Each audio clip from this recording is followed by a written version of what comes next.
Bueno, pues un gusto. Bienvenidos, bienvenidas a esta conferencia.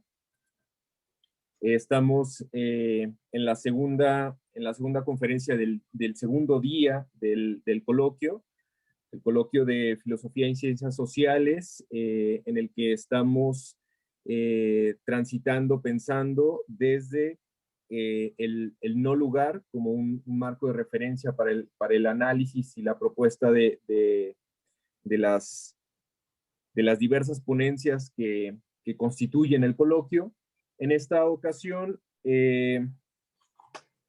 estaremos escuchando la ponencia Viejos Caminos con Nuevos Recorridos, reflexiones desordenadas acerca de la utilización de los conceptos en geografía, presentado por Estrella Matía, profesora y licenciada en historia, y se ha desempeñado en escuelas de educación secundaria en la Universidad Nacional del Rosario y ha sido profesora en los institutos de formación docente de la provincia de Santa Fe en el área de ciencias sociales, con un diploma en Flasco de ciencias sociales. Pues bien, pues muy contentos de tenerte aquí, Estrella, con este tema. Así que, pues, adelante, si gustas compartirnos para abrir después el diálogo. Bueno, buenos días para ustedes, los colegas mexicanos. No sé si habrá colombianos, no sé la diferencia horaria. Aquí en Argentina estamos ya en las primeras horas de la tarde y es un placer compartir con ustedes esto que plantea el título, ¿no? Reflexiones desordenadas, en el sentido que incluso esta ponencia, entre comillas, intenta ser como una invitación para que podamos, recién lo conversaba aquí con el organizador, una invitación para que podamos continuar reflexionando, para que podamos seguir pensando, para que podamos poder, de alguna manera, pensar algunas cuestiones que tienen que ver de los modos en los que nos acercamos a los fenómenos sociales en nuestros territorios, en nuestros espacios de trabajo y desde la perspectiva latinoamericana. La primera cuestión que debo decir es que estas cuestiones que voy a enunciar son el resultado de un trabajo interdisciplinario con colegas que son docentes de geografía y también docentes de lengua española y literatura española, con lo cual es el resultado espero yo, de un interesante ejercicio de pensamiento sobre las cuestiones inherentes al campo de las ciencias sociales en general y de la geografía en particular.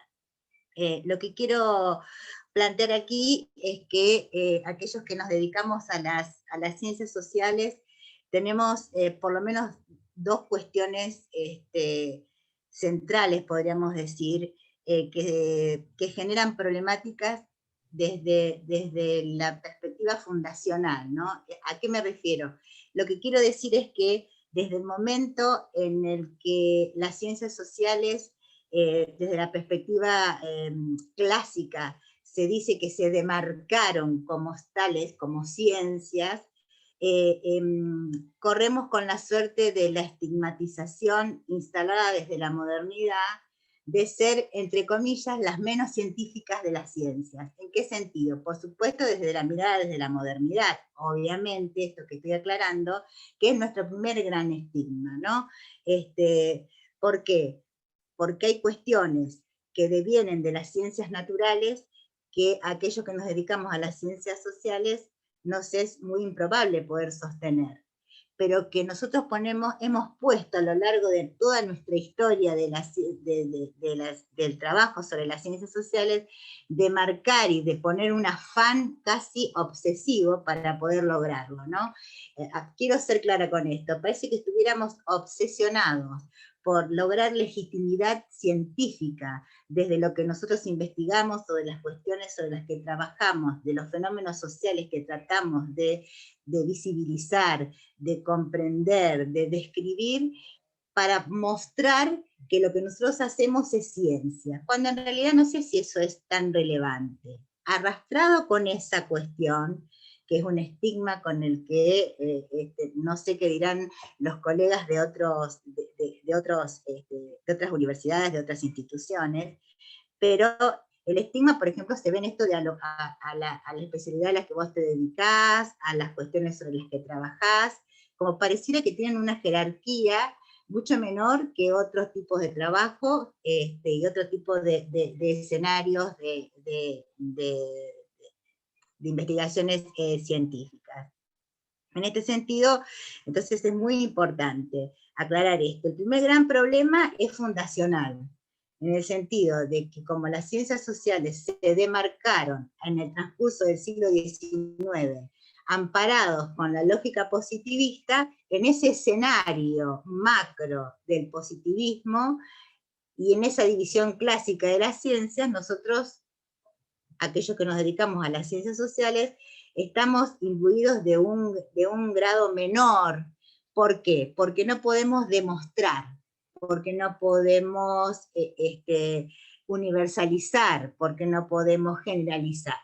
Y entonces ahí va la otra cuestión que también nos preocupa y nos ocupa en este momento que estoy conversando con ustedes. Es tanto el afán por legitimar nuestros conocimientos y nuestras producciones intelectuales que tenemos una necesidad imperiosa de conceptualizar el mundo, de conceptualizar lo social de manera tal como si esto fuese a legitimar nuestro trabajo. ¿Qué quiero decir con esto? Que esto es muy peligroso porque si hay algo que el concepto hace es obturar la diferencia, es de alguna manera universalizar y generar. Pareciera que todo sucede de la misma manera en distintos lugares y al mismo tiempo, y que el concepto es uno, y todo aquello que no, a todos aquellos fenómenos que no ingresan en ese concepto, parecería ser que no pueden ser pasibles de ser analizados o comprendidos o explicados, ¿no? Entonces, esa es una cuestión sumamente interesante, o por lo menos importante. Esa obsesión de intentar legitimar nuestro trabajo a través de la utilización de conceptos, con el riesgo, vuelvo a repetir, con el riesgo muy peligroso de que nos perdamos lo diferente, que perdamos de vista la diversidad de los procesos sociales y que, digamos, sacrifiquemos la heterogeneidad por la homogeneidad, utilizando incluso estos términos que devienen de las ciencias naturales, ¿no? Y en este sentido, Pierre Bourdieu, que es un sociólogo, un clásico francés, que también plantea, fue muy disruptivo en su momento, cuando plantea todo el tema o planteó en su momento, en sus clases magistrales, la idea de la reproducción en el sentido de en la educación, que la educación lo que hace es reproducir el orden social dominante. Él dice, por ejemplo, que al recurrir a factores que son por definición transhistóricos y transculturales, se corre el riesgo de dar por explicado precisamente lo que hay que explicar, y se condena en el mejor de los casos a dar cuenta de las semejanzas de las instituciones, dejando escapar aquello que determina su especificidad histórica o su originalidad cultural. Esto, lo que quiero plantear acá es básicamente que cuando nosotros, por ejemplo, voy a comenzar dando un ejemplo desde la historia. Si nosotros trataremos de analizar los procesos de independencia en el territorio latinoamericano, de la independencia de España, ningún proceso fue igual, porque los actores fueron diferentes. Entonces, cuando los historiadores generalizan, periodizan de tal época a tal época se produjo en el territorio latinoamericano los procesos de independencia de España. Y cerramos así el proceso. Pero cuando yo ingreso en cada uno de los territorios, en cada una de las dimensiones de análisis para poder sostener cómo se produjeron los procesos de independencia colonial, uno percibe que son absolutamente diferentes uno de los otros. Que yo puedo hacer el esfuerzo por encontrar ciertas similitudes, sin duda, pero nunca voy a poder lograr generar un proceso de universalidad tal que yo pueda decir que los procesos de independencia de los territorios coloniales en Latinoamérica se produjeron por A, B, C y D en todos los lugares de la misma manera. Eso es imposible. Eso es lo que yo digo, que aparentemente todavía lo tenemos como estigma, y eso es como que le quitase posibilidades de trabajo y de cientificidad y de legitimación a nuestro trabajo. Cuando en realidad es lo que nos define, es lo que nos caracteriza, es lo que nos diferencia, ¿no? Y es lo que de alguna manera me parece que no ocuparnos de los absolutos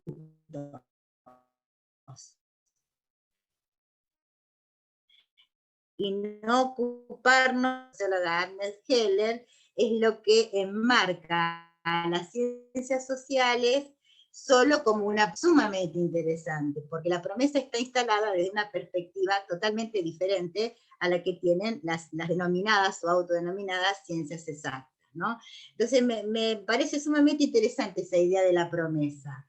¿Qué es lo que se promete desde las ciencias sociales? Se promete describir, se promete visibilizar, se promete comparar, se promete absolutar. Nos tiene que dejar de preocupar, sí nos tiene que preocupar la validez, nos tiene que preocupar la seriedad intelectual al realizar nuestros trabajos, al poder sostenerlos, ¿no?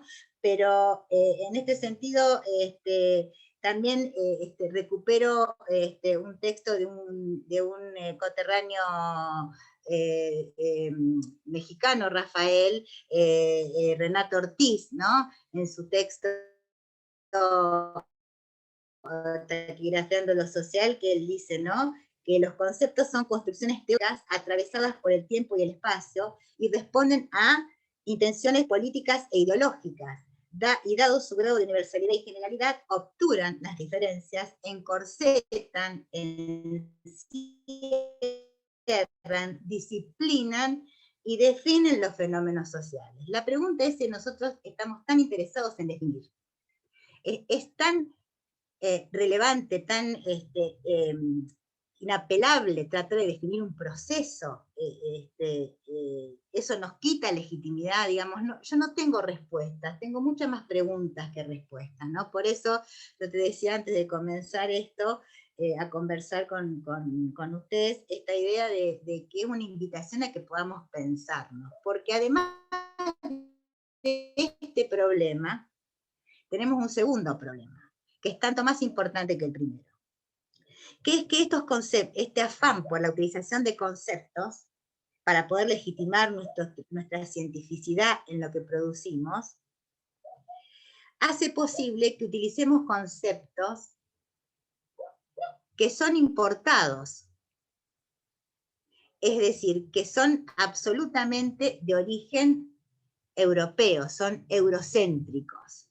Entonces, cuando nosotros tratamos de explicar, por ejemplo, no de explicar, sino de comprender, de visibilizar las problemáticas o los fenómenos latinoamericanos, lo hacemos desde una perspectiva eurocéntrica. Entonces no podemos dejar o abandonar o intentar desmantelar ese pensamiento postcolonial que nos ancla, nos sostiene casi de manera irrenunciable, invisible, y que va más allá de nuestras intenciones de decir que pensamos en la decolonización del pensamiento, que hacemos ejercicios críticos, porque al momento de tener que poner en juego estas perspectivas, lo hacemos casi indefectiblemente con conceptos que no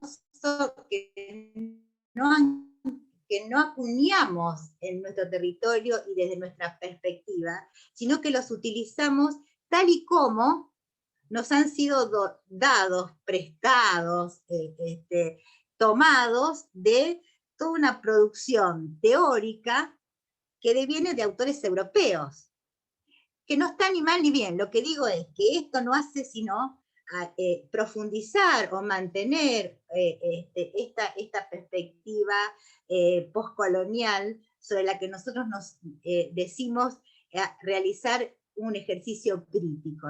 Tenemos que ser muy cuidadosos con estas cuestiones. ¿Por qué?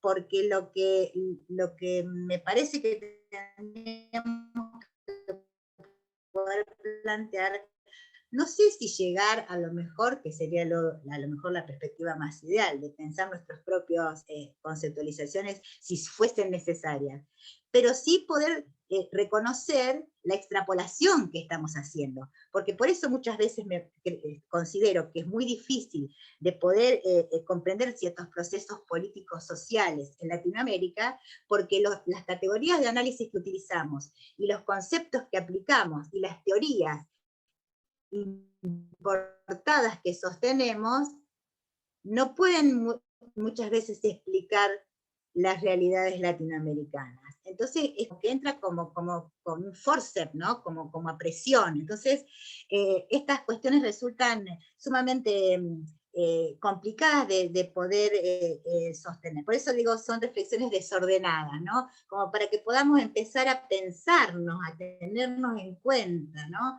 Y me parece que es muy interesante, por ejemplo, recuperar a un pensador, no porque sea argentino, sino por la seriedad que tiene en su perspectiva, como es Rodolfo Kusch, que es un antropólogo, y que básicamente él habla, ¿no? En textos como América Profunda, y dice cosas como, por ejemplo, esta, ¿no? Dice que hay que asumir un margen de distorsión que pocos son capaces de lograr.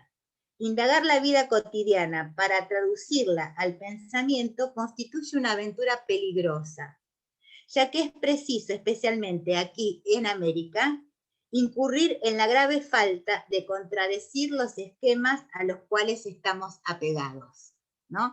Es muy importante esto de Kusch, porque Kusch lo dice en 1985, quiero decir, no es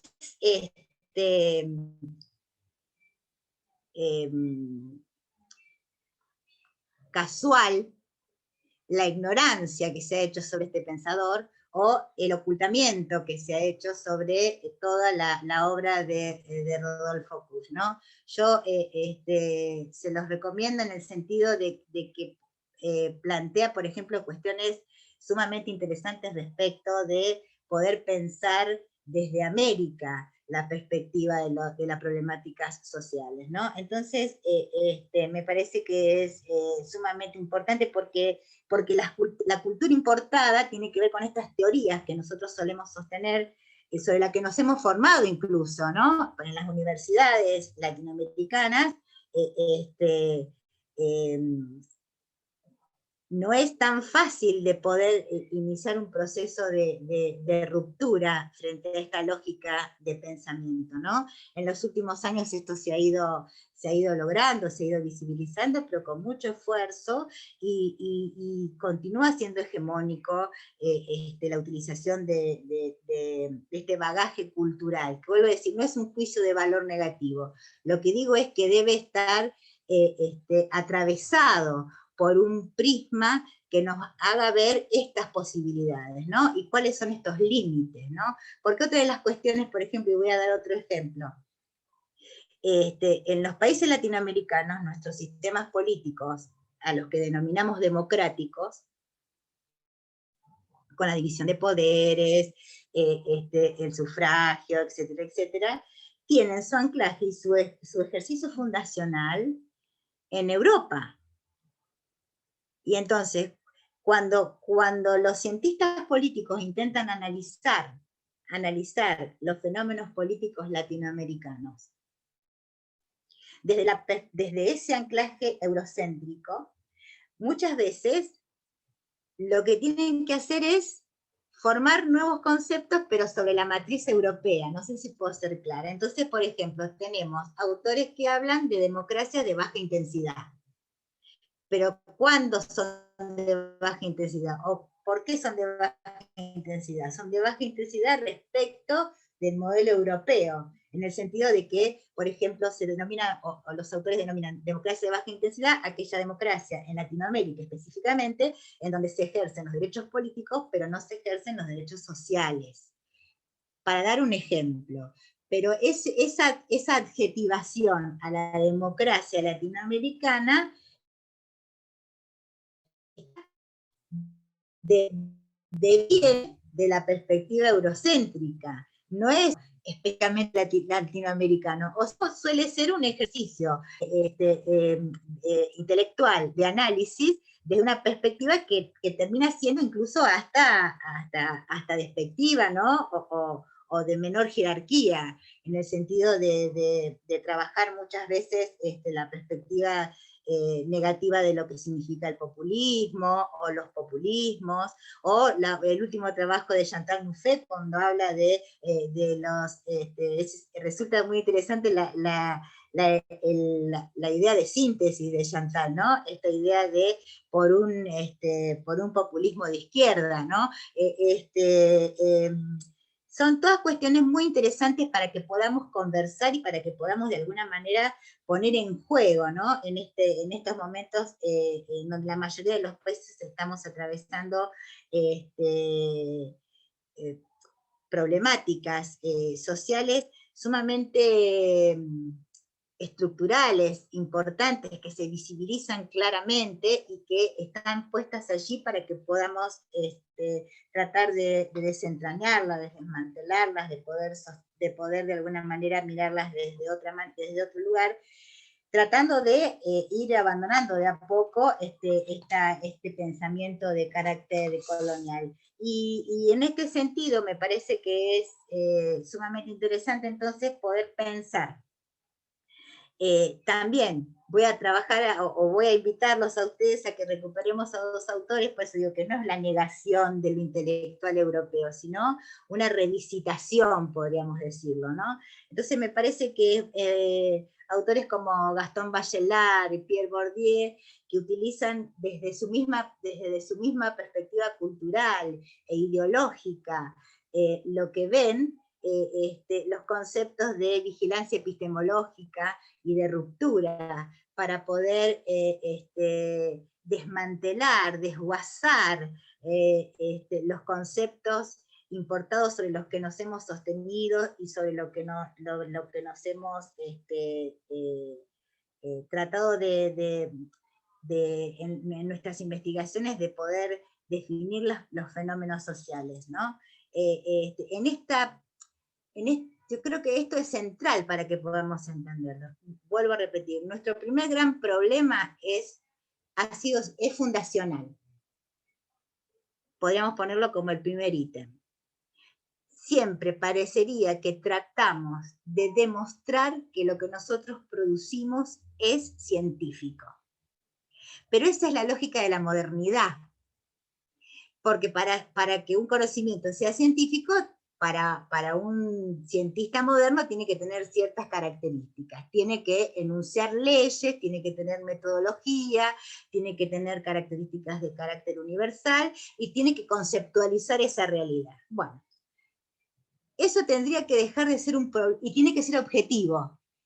Eso también tendría que dejar de ser un problema para nosotros. Parece que yo estuviese hablando de cosas que todavía que ya no están vigentes, pero tienen una vigencia impresionante en la academia, en los círculos universitarios, e incluso en los manuales escolares, en las clases que se dan en las escuelas para los adolescentes, e incluso para los niños de educación primaria, por lo menos en mi país, ¿no? Tiene una vigencia impresionante esta idea de pensar en la objetividad del conocimiento, de pensar en que cuando se educa no se hace política, digamos, hay toda una serie de prejuicios respecto del conocimiento que deberíamos de poder empezar a desmontar porque tienen que ver con la segunda cuestión, que es el segundo ítem central de esta cuestión que yo quisiera que comparto hoy con ustedes, que es esta idea de que este afán por el abuso de la utilización de los conceptos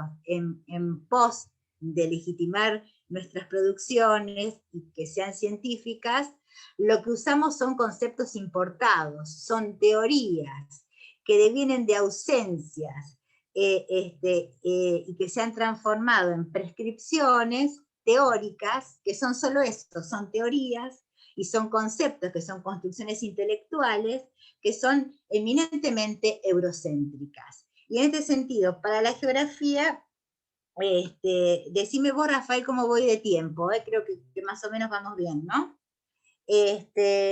Voy a dar algunos ejemplos, ¿no? Que no solamente son utilizados por la geografía, porque esa es otra de las características. Las ciencias sociales usan conceptos que son comunes y los van utilizando en relación a su propia perspectiva, ¿no? Y entonces yo también pienso, ¿cómo es posible poder trabajar desde otro lugar los conceptos y poder decolonizarlos si todavía estamos muy preocupados en la demarcación, ¿no? En esta idea de hasta dónde yo hago historia, hasta dónde vos, Rafael, haces filosofía, hasta dónde tal o cual hace geografía o hace antropología. Cuando yo leo un libro tengo que saber claramente a qué ciencia de las sociales pertenece. Nos resulta sumamente complicada la interdisciplina, ceder los espacios, ¿no? Y en este sentido me acuerdo de que cada uno ve su parte o la porción del todo. Entonces, hasta que no podamos de alguna manera poner en clara estas cuestiones y que vaya más allá del relato y más allá del discurso, y se puedan encarnar en cada uno de nosotros, nos va a resultar sumamente difícil, ¿no? Pero por lo menos la idea de que podamos pensarnos desde esta perspectiva me parece interesante. ¿Por qué? Porque esto implica encuentros como este para que podamos conversar o para que podamos trabajar en este coloquio, implica la invitación a que de alguna manera podamos empezar a vigilarnos en el sentido que dice Bourdieu, ¿no? A desnaturalizar ese sentido común que hace posible que nosotros utilicemos los conceptos casi azarosamente, casi mecánicamente, y llega un momento que se vacían de tal sentido, de todos los sentidos, que no sabemos bien exactamente por qué lo usamos y para qué lo usamos.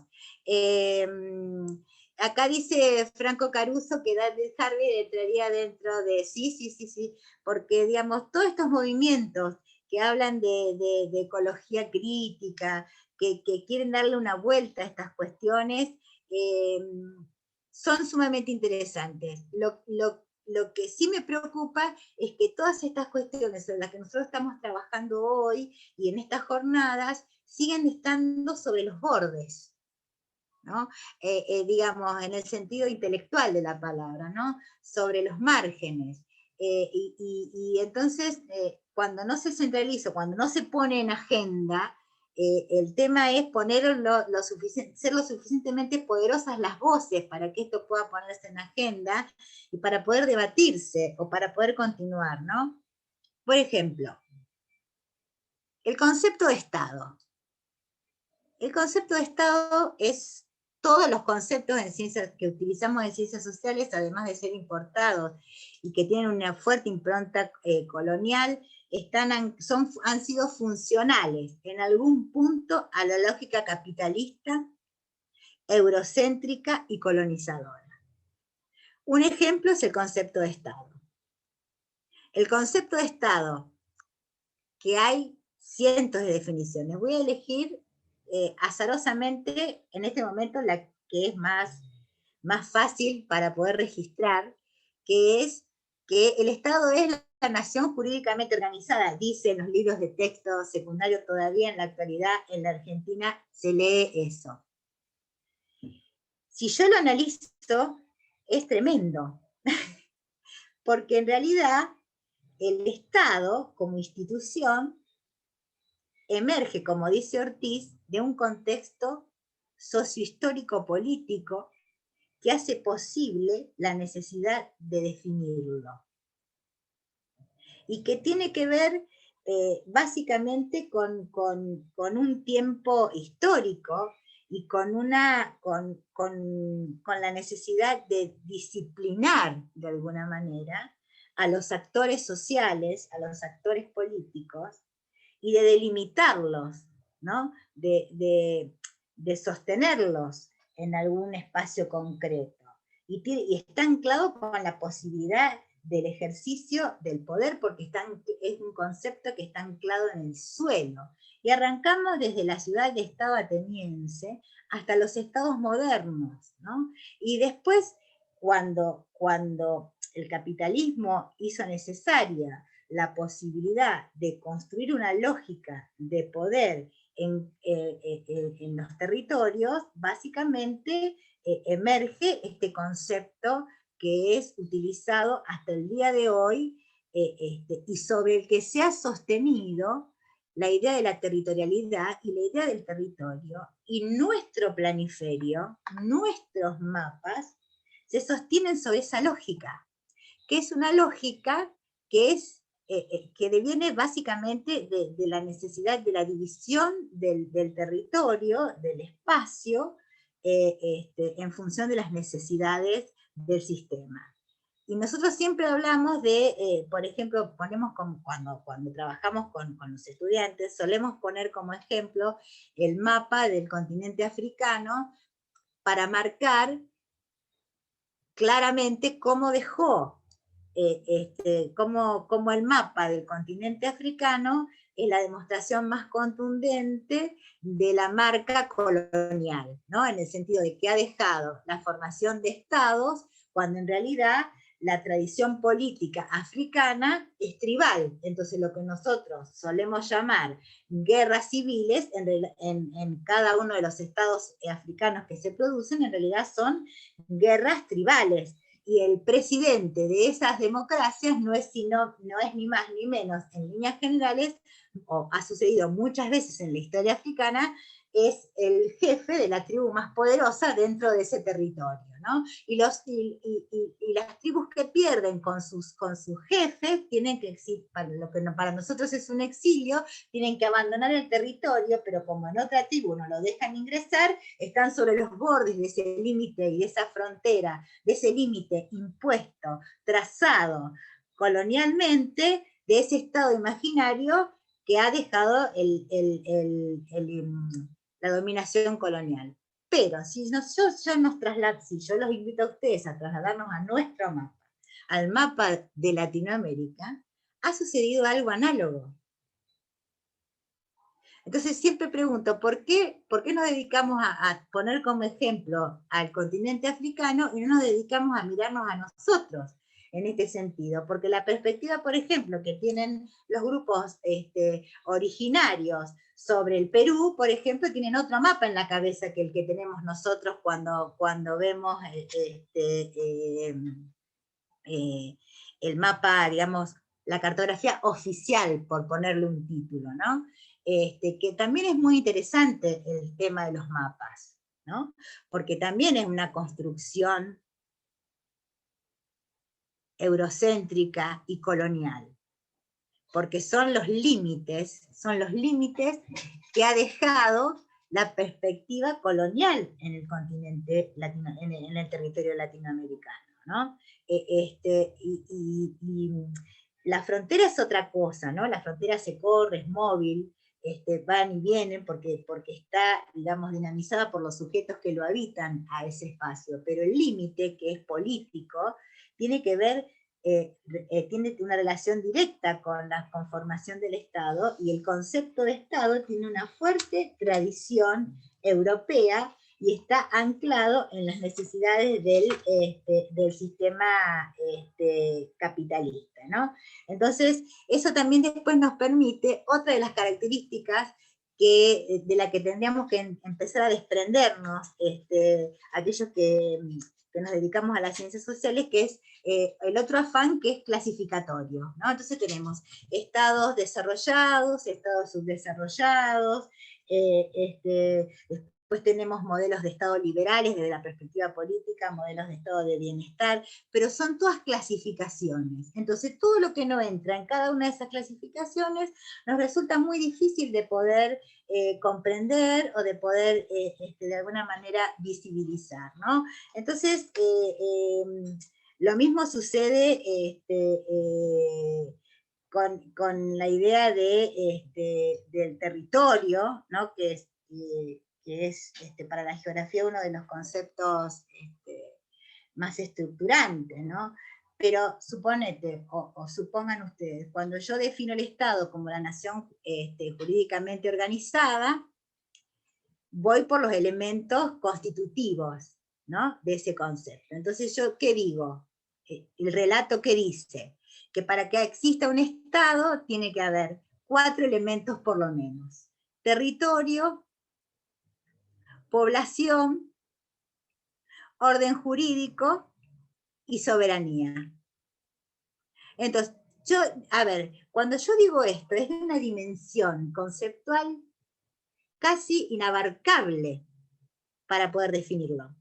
Y sin embargo lo digo sin ningún tipo de problema, y en líneas generales nuestros adolescentes, supongo que también allí pasará lo mismo, o algo análogo, escriben y repiten. Y entonces todo eso se basa de contenido, ¿no? Entonces cuando digo nación, tampoco sé muy claramente de qué estoy hablando. El concepto de nación es un concepto oscuro, es un concepto que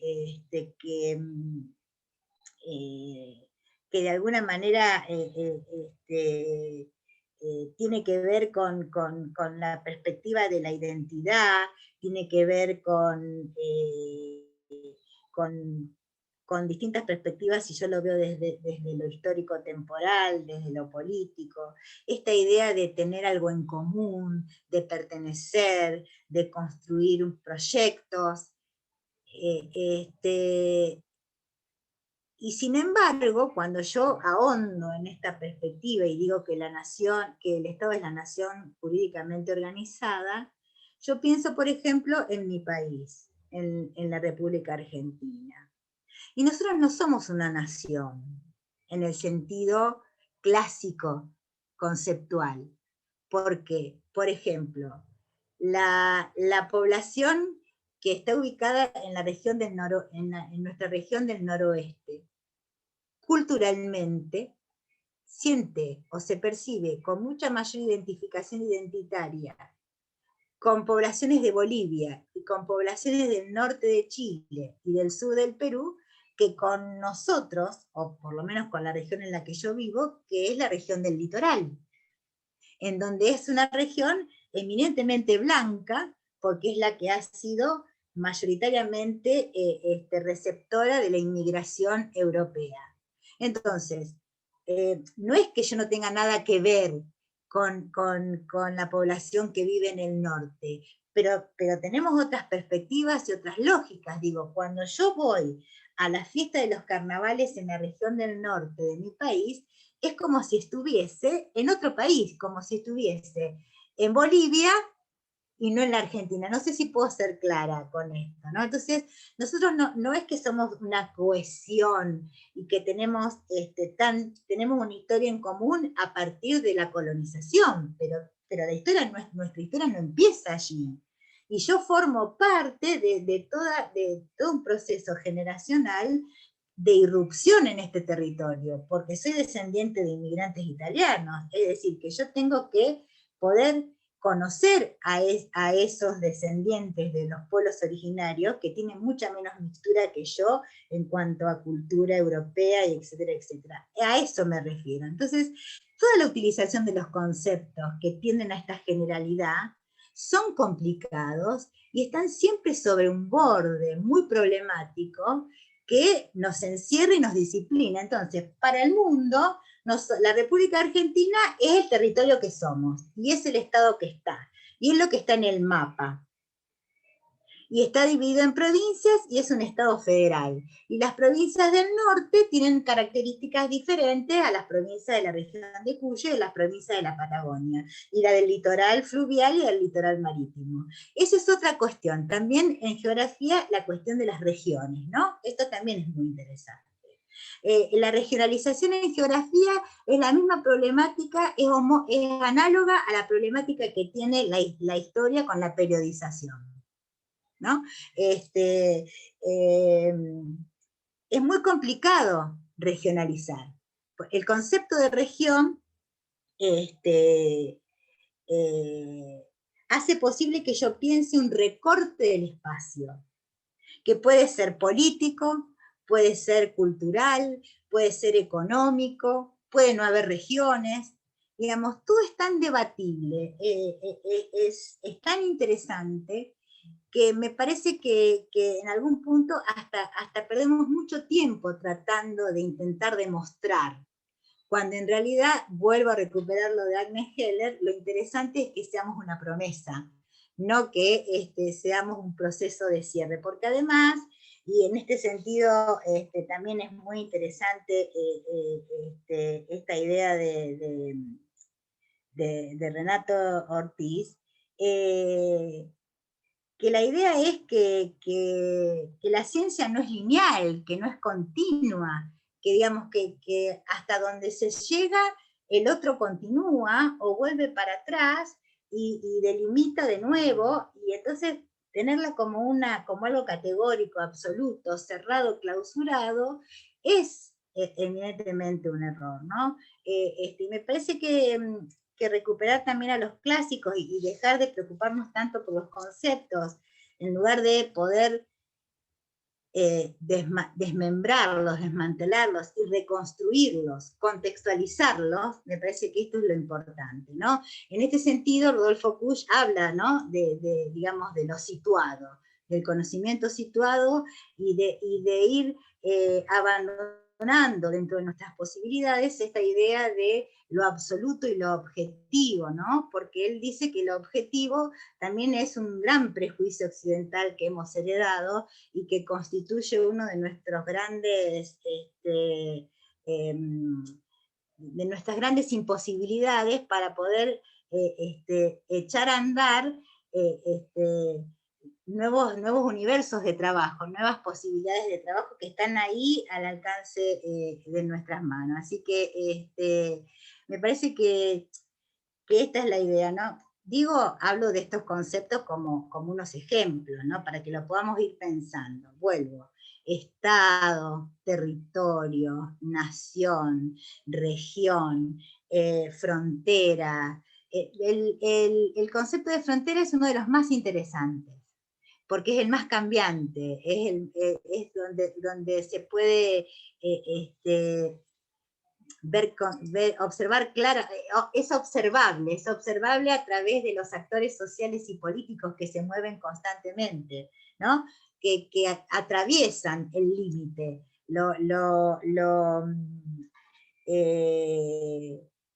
es móvil, entonces se atraviesa, se avasalla, y tiene que ver con factores políticos, económicos, sociales.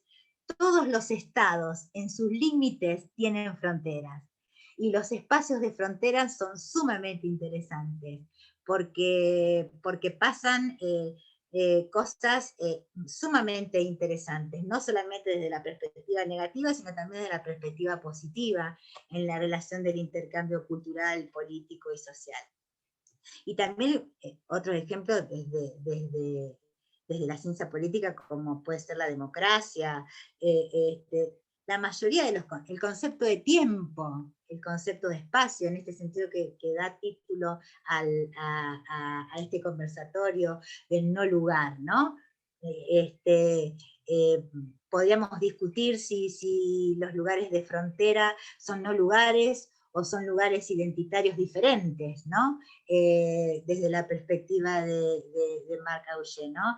Y para, digamos, creo que ya estoy en tiempo, ¿no, Rafael? Estamos más o menos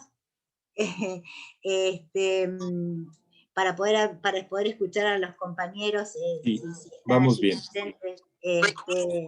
Quería cerrar con dos cuestiones, ¿no? Uno que habla sobre la objetividad del autor que yo les traje hoy para que podamos compartir, de Rodolfo Kusch, de su libro América Profunda, en donde dice que esta obsesión ciudadana de la objetividad es indudablemente un prejuicio occidental y es propio de quien está en un patio de los objetos.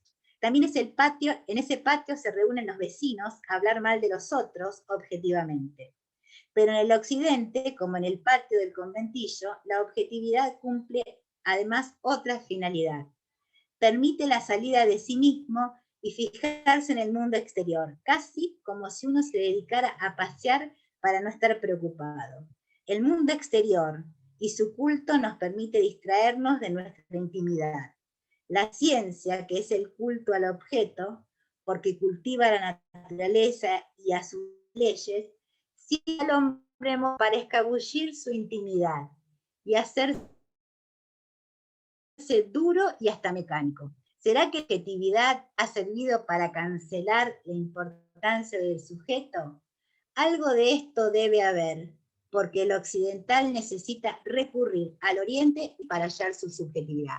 Me parece sumamente interesante, ¿no? Esta idea de que en Latinoamérica es necesario que volvamos sobre nosotros mismos para poder redescubrirnos de alguna manera, pero desde nuestra propia perspectiva, ¿no?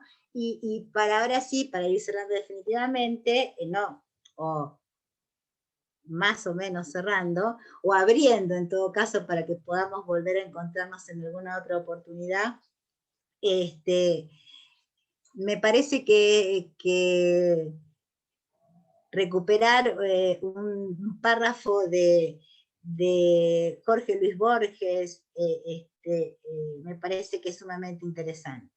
Nosotros, dice Borges, la indivisa divinidad que opera en nosotros, hemos soñado el mundo. Lo hemos soñado resistente, misterioso, visible, ubicuo en el espacio y firme en el tiempo. Pero hemos consentido en su arquitectura tenues y eternos resquicios de sin razón para saber que es falso.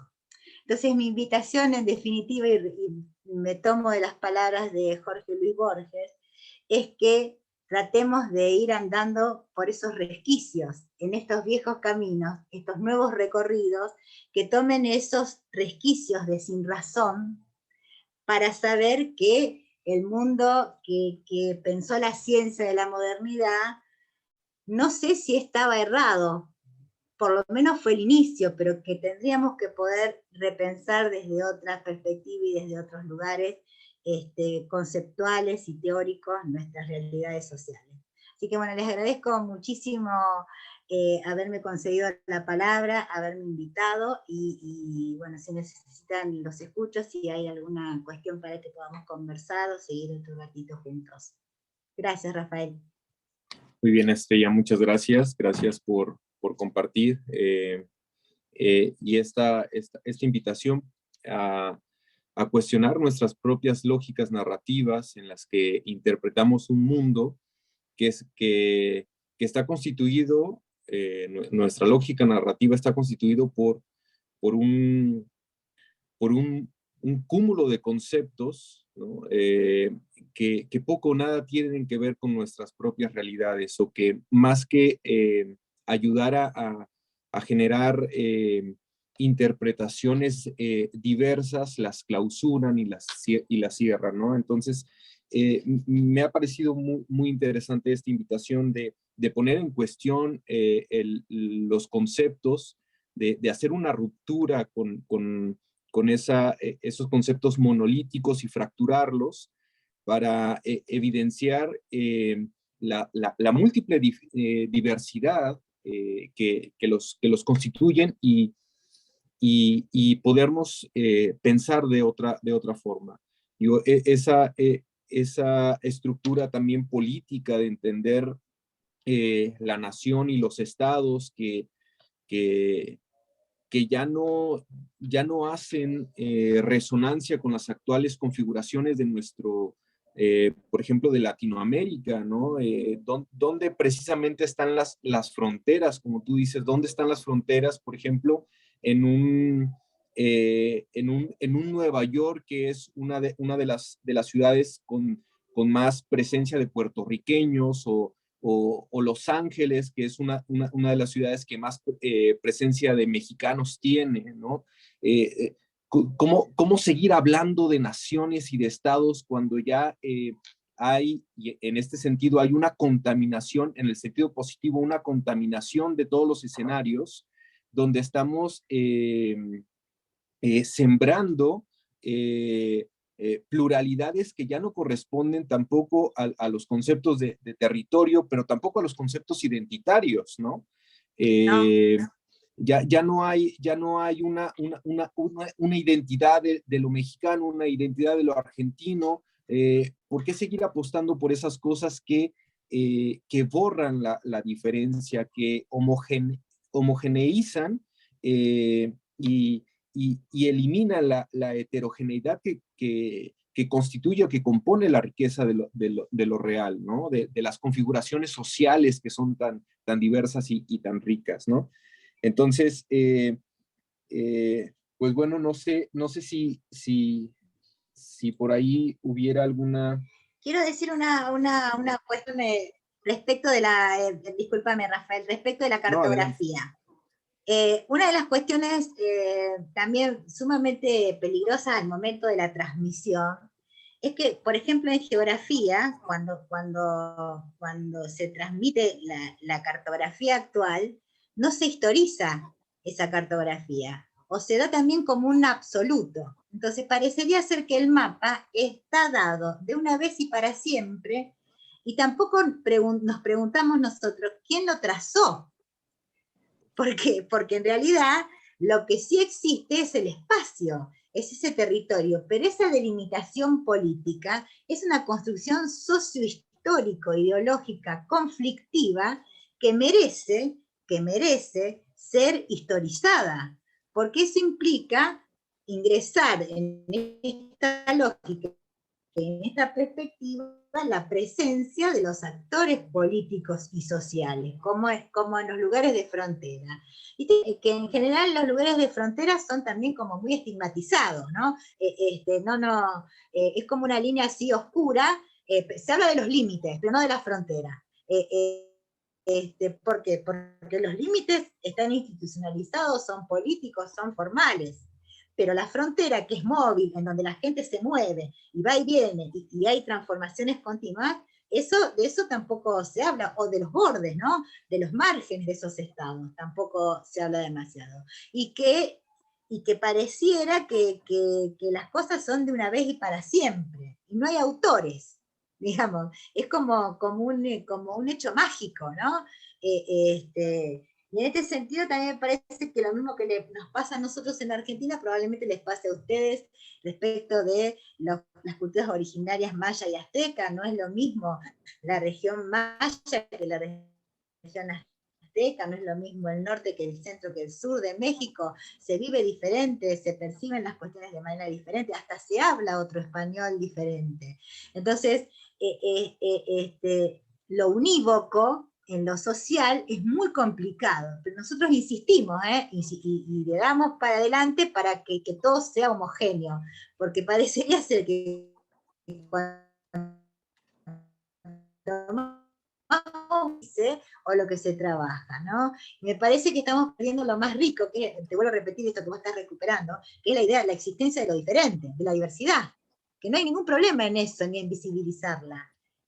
Me parece que es nuestra deuda, es lo que nos corresponde hacer generacionalmente. Eso. Claro. Y en este sentido mismo de la cartografía, ¿no?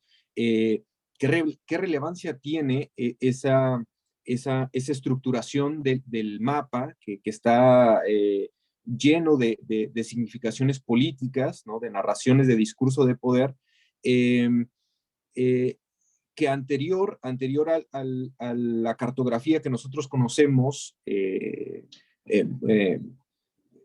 comúnmente hay una cartografía mucho más anterior, donde ya precisamente estaba de alguna manera dibujado el mundo completo, anterior a 1492, ¿no? Una cartografía china, donde precisamente hay una diferencia donde el continente latinoamericano, el continente americano, no está del lado izquierdo, sino del lado derecho, ¿no? Sí. ¿Qué implicaciones narrativas también tiene eso? Porque aparentemente dentro del centro del mapa, la cartografía que pone al centro no es Europa, sino es Asia, ¿no? Entonces también epistemológicamente, ¿qué implicaciones tiene cartografiar de una manera o de otra, o dibujar de una manera o de otra, ¿no? Y porque nuestra cabeza es eurocéntrica, Claro. porque estamos formados, o nuestra formación de grado, para que nosotros podamos llegar a hacer este ejercicio reflexivo, digamos, hemos tenido que hacer algunas lecturas y a veces ni siquiera así por allí nos damos cuenta, porque yo creo que los utilizamos tan mecánicamente, la cartografía, los conceptos, las teorías, que a veces esta idea que plantean Bachelard y Bourdieu de la vigilancia epistemológica se nos escapa en nuestro apresuramiento por sostener lo que decimos y convalidar y legitimar lo que decimos, ¿no?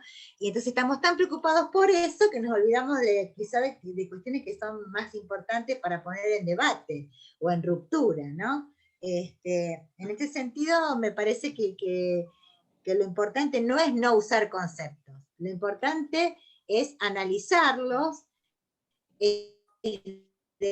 construirlos en el sentido de Derrida y poder remarcarlos, situarlos en la realidad en la que nosotros podamos aplicarlos. Y lo que no podemos aplicar, no lo aplicamos.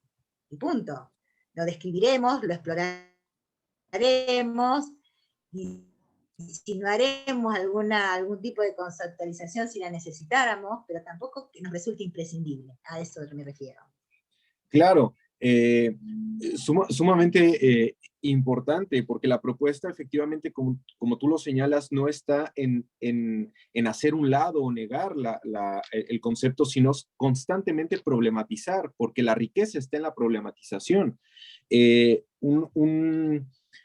Un discurso que entrega respuestas es un discurso que clausura, ¿no? Es un discurso que totaliza y que genera una sutura que impide continuar la problematización y el discurso y el seguir habitando esas nuevas formas de ver o desmembrar los conceptos, ¿no? Entonces, me parece que también por ahí va un tanto ya esbozada la respuesta a lo que preguntaba Franco, de cómo descolonizar la geografía en las escuelas, ¿no? Cómo descolonizar la ecología, ¿no? Aquí en la Argentina es muy complicado. Sí, en México igualmente, sumamente complicado. Porque la geografía física nunca pudo ser desplazada. Tiene esencia escolarizada, la ciencia escolarizada, en algún punto hace mucho más hincapié en la geografía física que en la geografía humana, ¿no? Entonces, digo, esta es una perspectiva absolutamente personal. Me parece que es mucho más fácil enseñar los ríos, las montañas y no visibilizar la problemática que generan los humanos a orillas de esos ríos o en los valles de esas montañas, o cómo han logrado sobrevivir o subsistir y digamos, y cómo se han entramado con lo físico, ¿no? Y tenemos tantos ejemplos, incluso desde la historia, de cómo sobrevivieron las culturas originarias, que se suelen, digamos, que se romantizan, ¿no? En el sentido de que acá en la Argentina las niñas y los niños y los adolescentes saben de la existencia de mayas, aztecas, olmecas, incas, pero con categorías europeas. Por ejemplo, cuando hablan de los incas, hablan del imperio. Y la lógica imperial es europea. En los libros de historia de la Argentina hablan del imperio inca. Entonces ya allí, y cómo que el Inca se casaba con la hermana. Entonces todo lo que es un horizonte cristianocéntrico impresionante, del cual es muy difícil desprenderse, como los ritos religiosos de los mayas, en el sentido que es muy difícil de entender para quien está inscrito o inscrita en una cultura que tiene que ver con una cosmovisión occidental, blanca, cristiana, eminentemente de un fuerte sesgo colonial. El punto es que no nos damos cuenta de esa tradición. Ese es el punto, ¿no? Entonces yo paso las páginas de los textos y hablo del imperio inca, hablo de los mayas y de los aztecas, de cómo fue que no pudieron llegar a ser un imperio, por ejemplo. Cuando la conceptualización imperial es occidental fundada en la lógica de los romanos. Entonces digo, yo quiero aplicar esa lógica al análisis de estas culturas. Y es sumamente complicado. Entonces, eso es lo que hay que me parece a mí que hay que rupturar, que hay que poner en una lógica disruptiva que nos permita con las nuevas generaciones ponerlo en debate. Lo que leemos tiene que tener un real y concreto ejercicio. Digo, que si nosotros decimos que mayas y aztecas no lograron ser un imperio, diga que lo estoy analizando con una lógica que no es la latinoamericana, porque si yo analizo la vida de estas culturas, puedo inferir otras lógicas de eso del poder, que no es la occidental, tiene otra perspectiva de ejercicio del poder, ¿no? Entonces, de la utilización del espacio, de la forma de subsistencia. Entonces, yo todo lo analizo bajo el prisma de la perspectiva de la cultura occidental. Entonces, todo lo que no ingresa en esa lógica y en esa perspectiva conceptual, que es fundada por la modernidad, aunque nosotros nos digamos que somos posmodernos, y hay autores que dicen que nunca fuimos modernos, eso lo dice un antropólogo que es muy interesante, nunca fuimos modernos, nos hacemos los posmodernos, pero al momento de ponernos a trabajar, del momento de narrar, de investigar, de profundizar, somos típicamente modernos. Claro. Y eurocéntricos. Bien, ahí pues Sandra Bembo dice, excelente propuesta de reflexión y discusión, a debatir conceptos y construir los propios. La felicitación de Franco, y también Dinora Areli dice muy interesante, felicidades. Y Franco dice, ¿qué papel o cruces o reflexiones podemos pensar en este sentido para descolonizar conceptos y prácticas, ¿no? El papel de las emociones de cada docente o estudiantes, la pedagogía y lo espaciotemporal, ¿no?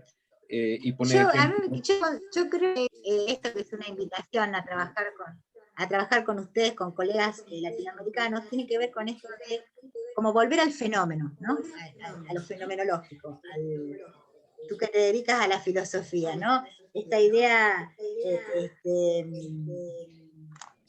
de poder dialogar con lo que nos pasa, de la percepción de poder de alguna manera quebrar el sentido común para poder ingresar en un ejercicio de mismidad, ¿no? De poder analizar esta lógica desde la perspectiva con otros, porque si hay algo que ha tenido la modernidad es que ha anulado la otredad.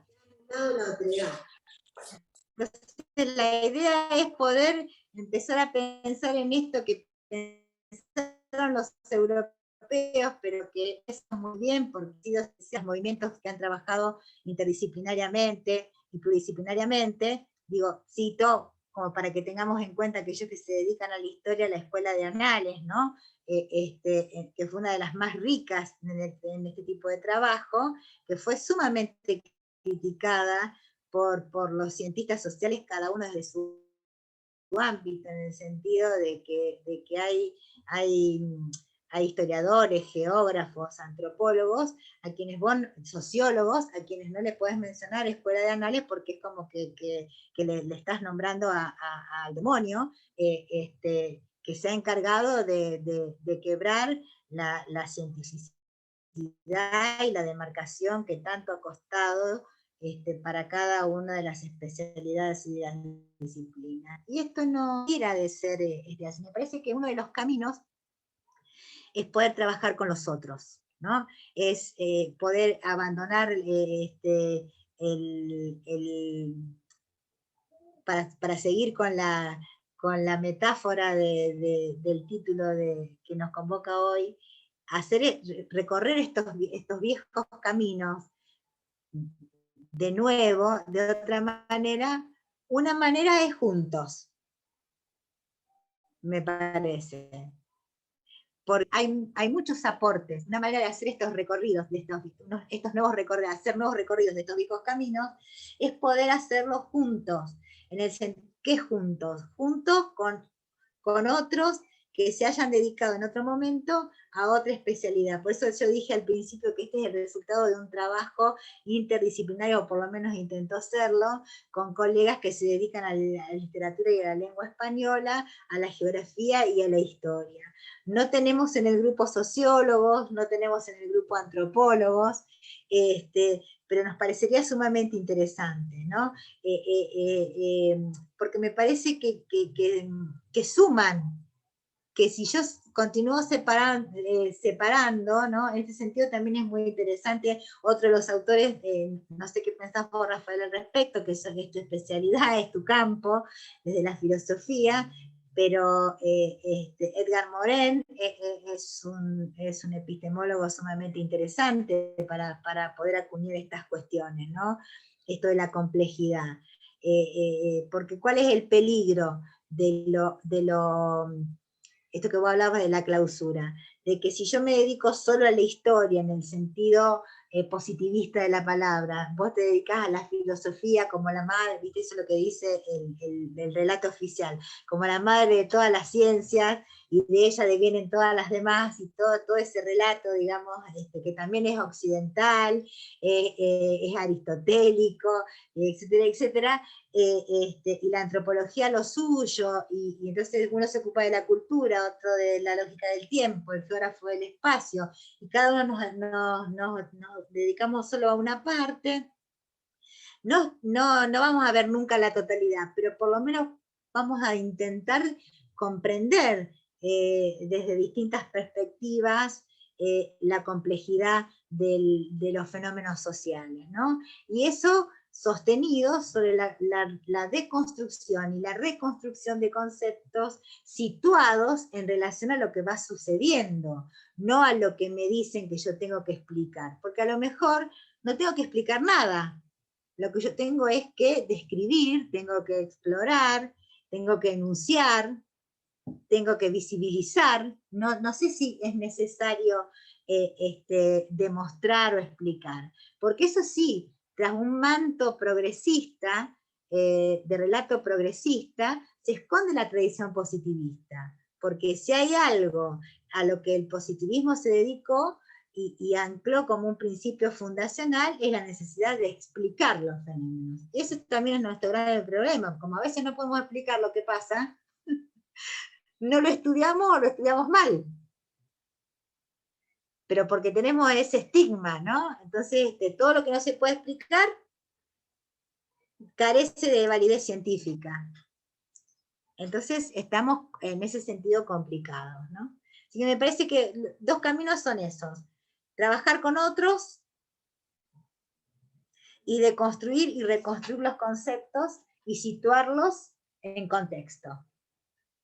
No erradicarlos, digamos, en el sentido de hacer tabula rasa de lo conceptual porque es eurocéntrico, porque es colonial. Perfecto, ahora lo sabemos. Ahora, ¿qué hacemos con eso y cómo reacomodamos o cómo reconstruimos esto? Porque nadie empieza de cero, me parece a mí. No es mi intención pensarnos fundacionales, sino continuistas, en el sentido de poder repensar lo que ya está dicho, lo que ya está pensado, lo que ya está hecho, pero contextualizado y situado, contextualizado en este tiempo y situado en este espacio, que no es el europeo. Pero tampoco es el oriental, porque ahora también, viste, estamos como de moda con lo oriental. Tampoco es muy interesante, pero tampoco somos oriente. Claro. Y también digo, qué importancia es esa cuestión que está ahí trabajándose de lo fundacional, ¿no? Que precisamente en esas narrativas creemos que tenemos que volver a lo originario, ¿no? Como un punto bueno, si esto es lo que está mal, volvamos al origen cuando efectivamente no hay origen, ¿no? No hay algo estático en el que nos podamos asir, porque creo que perdemos, creo que perdemos de vista la complejidad de la historia, de los procesos sociales, la complejidad de la realidad misma, de la configuración de las microhistorias, las narrativas, ¿no? Que son siempre cambiantes y transformantes, están en un flujo constante, ¿no? Entonces, esa perspectiva fundacional nos hace creer que hay algo fijo, estático, que parece que es el que nos va a dar solidez o estabilidad, cuando no existe eso, es una problematización efectivamente conceptual, ¿no? Poner en cuestión los conceptos y esas narrativas que aparentemente fundan unas lógicas. Y la otra cuestión también, ya que hablamos de fundacional, si hemos de volver a algo fundacional que nos indica algún tipo de pertenencia, que observaron y que miraron y que de alguna manera legaron como legado algunas de las problemáticas que nosotros intentamos trabajar con la mirada occidental, pero que ya ellos, que esas culturas ya la vieron antes, ¿no? O la percepción del espacio, o la idea del tiempo, o la construcción político-social. Digo, no para para que sea de moda ser indigenista, no estoy hablando de eso, para recuperar lo que esas culturas trabajaron mucho antes que nosotros y mucho antes que Occidente, y que en algún punto y en algunas cuestiones Occidente capitalizó con su propio interés y revirtió de manera tal que parecería ser que son como propios, ¿no? Entonces, en este sentido yo fue mi intención la de poder traer aquí con ustedes para compartir a este autor, a Kush, que es un gran silenciado, y les recomiendo su texto América Profunda, y el otro texto, El pensamiento indígena y popular en América. Porque me parece que él hace un entramado muy interesante él tiene su formación occidental, antropológica occidental, con un giro de su mirada hacia lo originario y hacia lo que él llama precisamente la América profunda, ¿no? Entonces me parece que es sumamente interesante. Y él es el que habla, ¿no?, de cómo sería importante esto de situarnos en este espacio para poder comprender estos procesos que nos pasan, ¿no? Este, así que me parece que ojalá que podamos mantener estos diálogos, estas conversaciones que me parece que, espero que no hayan sido solo monólogos, sino que hayan sido efectivamente una invitación a que podamos seguir todos reflexionando. Y bueno, espero que no hayan sido tan desordenadas como se anunciaba en el título, pero porque son en realidad pensamientos en voz alta que uno va teniendo a medida que va escribiendo, o que va redescubriendo lo que ha producido, lo que ha escrito, y entonces uno dice, pero digo, tendríamos que pararnos a pensar la procedencia de estas cuestiones que yo conceptualizo y sostengo, ¿no? Bueno, la cartografía es un tema aparte impresionante, de un análisis que no tiene desperdicio, pero digamos, sería para otra, para otra oportunidad, porque es muy interesante la representación gráfica del espacio, ¿no? Y de cómo tiene una carga político-ideológica impresionante, impresionante. Así que bueno, no sé si hay algún colega que quiere decir algo. Nos vamos despidiendo para poder darle paso al colega que continúa o a la colega que continúa. Me parece que es un varón. Sí. Pues bien, si no hay nadie que quiera continuar la reflexión, ya sea por el chat o que hagan uso de la voz a través aquí de la plataforma de Zoom. Lo que yo les puedo... ¿Se escucha? Sí. Les puedo dejar en mi chat mi correo.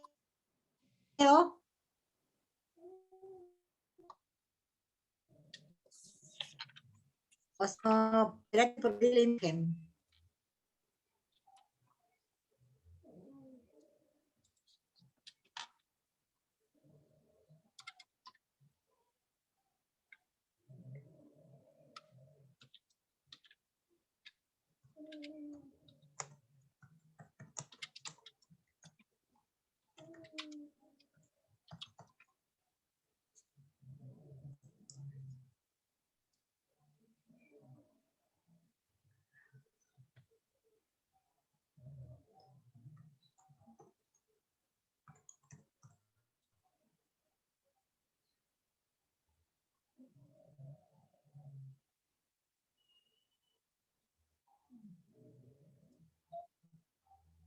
Rafael, ¿estás allí? Sí. Ah, bueno, no te veo. Yo lo que decía era mandarles, pero no sé cómo hacerlo porque no lo puedo lograr. Yo lo mando. Es extrema@fibertel. No, es estrellamatia@gmail.com. Ok.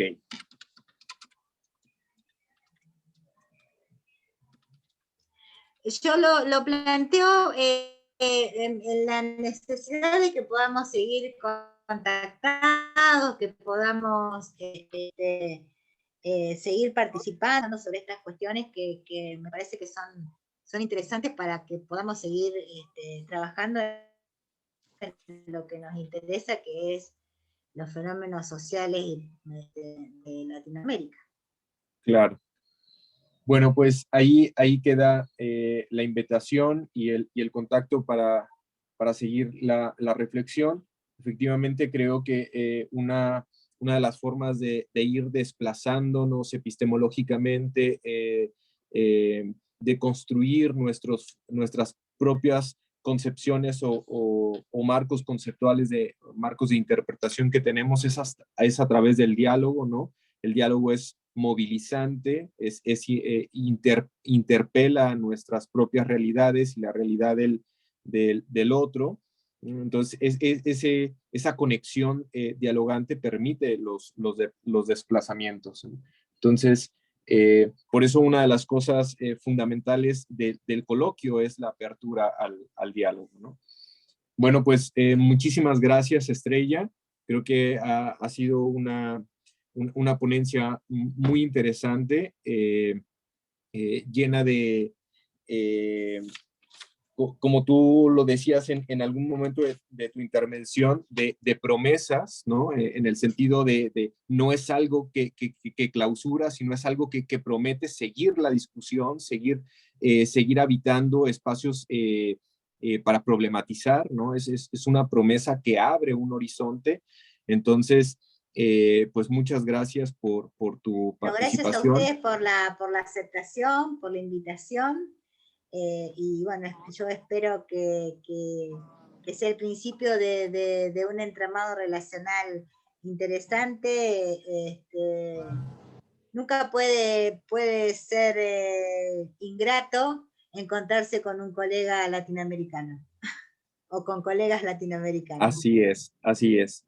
Eh, pues, pues muchas gracias y gracias a todos los que estuvieron aquí presentes y participaron en la discusión. Rafael, fue bimodal o es solamente virtual? No, es Están virtual. allí, solamente virtual. Es virtual, sí, completamente virtual. Eh, pues bueno, agradecer a todos los que hacen posible estos espacios, ¿no? Estos espacios para habitar de formas otras y pensarnos juntos. Eh, pues esperemos que efectivamente esta no sea la única y seguir contando con tus participaciones que son muy enriquecedoras, ¿no? Bueno, muchísimas gracias y terminen muy bien la jornada y que este encuentro, esta convocatoria sea finalmente el sábado un éxito. Muchas gracias, Estrella. Estamos en contacto. Hasta luego. Hasta luego. Gracias a todos. Gracias. Hasta luego.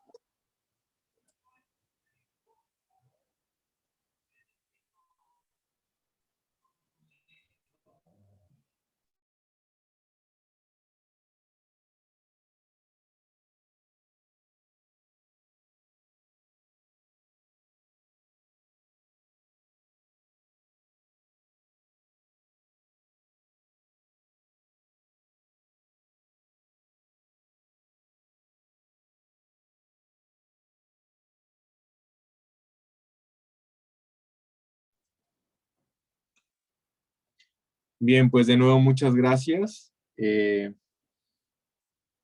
Ha sido una experiencia muy interesante y pues continuamos en comunicación. En unos momentos más haremos llegar la constancia de participación.